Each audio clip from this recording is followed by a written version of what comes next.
কথায় আছে, history repeats itself. Singur ছিল রাজ্য রাজনীতিতে তৃণমূলের উত্থানের মঞ্চ। সেখান থেকেই কি শুরু হবে তৃণমূলের পতনের অধ্যায়?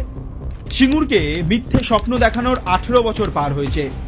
রতন টাটার বাংলার মাটিতে শিল্প আনার স্বপ্নের অপমৃত্যুর 18 বছর পার হয়েছে। হয়নি কারখানা, হয়নি কর্মসংস্থান।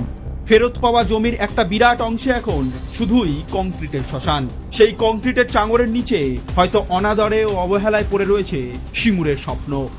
এই সিঙ্গুরই রাজ্য রাজনীতির পালাবদল ঘটিয়েছে।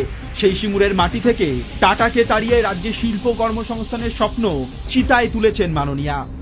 10 বছর আগেই মামলা মোকদ্দমা শেষ করে নিজেদের জমি ফিরে পেয়েছেন সিঙ্গুরের চাষিরা। 70% জমি চাষযোগ্য করে দেওয়ার প্রতিশ্রুতি দিয়েছিলেন মমতা বন্দ্যোপাধ্যায়, কিন্তু 1 দশকের বেশি সময় কেটে গেলেও সেই প্রতিশ্রুতির বাস্তবায়ন হয়নি। অথচ বাংলায় না হওয়া ন্যানো গাড়ির কারখানা হয়েছিল গুজরাটে। তখন গুজরাটের মুখ্যমন্ত্রী ছিলেন নরেন্দ্র মোদীজি। গুজরাটে বিপুল জমি ছাড় ও ঋণ দিয়েছিল তার নেতৃত্বাধীন সরকার। বদলা নয় বদল চাই স্লোগানকে হাতিয়ার করেই রাজ্যের ক্ষমতায় এসেছিলেন মমতা। কিন্তু গত 15 বছর ধরে বাংলার মানুষের ওপর শুধুই বদলা নিয়েছেন তৃণমূল সুপ্রিমো। 15 বছর ধরে রাজ্যের শিল্পের ছবি বদলায়নি। একের পর এক কারখানায় পড়েছে তালা। সিঙ্গুরে না হলো কারখানা, না হলো পুরোপুরি চাষযোগ্য জমি।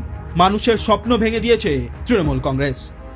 18 বছরের বঞ্চনার এবার অবসান হওয়ার পালা। 18ই জানুয়ারি বাংলার রাজনৈতিক পালাবদলের গুরুত্বপূর্ণ ভূমি সেই সিঙ্গুরেই পা রাখবেন প্রধানমন্ত্রী।